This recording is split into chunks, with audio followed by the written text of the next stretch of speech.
প্রিয় এসএসসি ও দাখিল পরীক্ষার্থীরা, আসসালামু আলাইকুম রহমতুল্লাহ।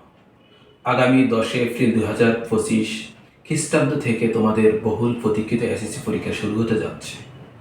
এই পরীক্ষার মাধ্যমে তোমরা তোমাদের শিক্ষা জীবনে একটি গুরুত্বপূর্ণ ধাপে পা রাখতে যাচ্ছ। আজ তাই তোমাদের উদ্দেশ্যে কিছু গুরুত্বপূর্ণ দিক নির্দেশনা দিতে চাই। নিজেদের দীর্ঘদিনের কঠোর পরিশ্রমের প্রতিফলন ঘটবে এই পরীক্ষায়। প্রতিটি অধ্যায়ের পেছনে তুমি যে সময় আর শ্রম দিয়েছ তা তোমাকে ফল দেবে ইনশাআল্লাহ। সব কিছু ঠিকমতো প্রস্তুত থাকলে ভয় বা দুশ্চিন্তার কোনো জায়গা নেই। মনে রাখবে, তুমি প্রস্তুত, তুমি পারবে। ভালোভাবে প্রস্তুতি নিতে হলে শরীর ও মনের যত্ন নেওয়া জরুরি। সময় মতো ঘুম, হালকা ও স্বাস্থ্যকর খাবার, এই ছোট্ট ছোট্ট অভ্যাসগুলোই তোমাকে সতেজ ও মনোযোগী রাখতে সাহায্য করবে। অসুস্থ হলে সব পরিশ্রম স্নান হয়ে যেতে পারে, তাই নিজের প্রতি খেয়াল রাখবে। যে সময়টা সবচেয়ে মূল্যবান, সেটিকে নষ্ট করা চলবে না। চোখের সামনে হাজারো মনোযোগ ভাঙার উপকরণ, তবে এখন দরকার একাগ্রতা। অপ্রয়োজনীয় প্রযুক্তি ব্যবহার, আড্ডা কিংবা ফাঁকা সময় কাটানোর অভ্যাস থেকে নিজেকে দূরে রাখা জরুরি। শিক্ষার্থীদের জন্য 6টি গুরুত্বপূর্ণ পরামর্শ।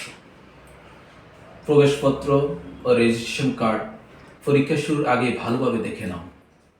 পরীক্ষার কেন্দ্রে অবশ্যই মূল কপি সাথে নিয়ে যেতে হবে। সময় কেন্দ্রে উপস্থিত হও।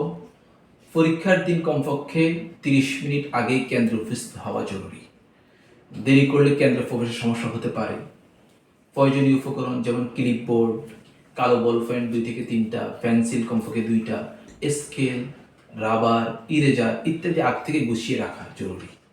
মোবাইল ফোন, স্মার্ট ঘড়ি কিংবা ইলেকট্রনিক্স ডিভাইস নিয়ে কিন্তু কেন্দ্রে যাওয়া যাবে না।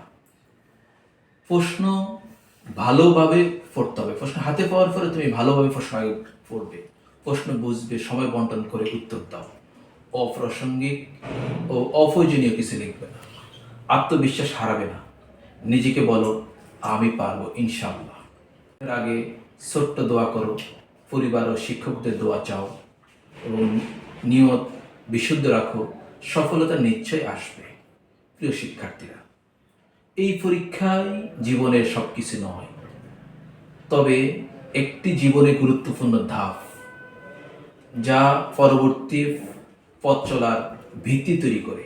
তাই মনোযোগ, সততা ও পরিশ্রমের মাধ্যমে তোমরা জীবনের শ্রেষ্ঠ প্রমাণ করবে, এই কামনা রাখি। আল্লাহ হাফেজ।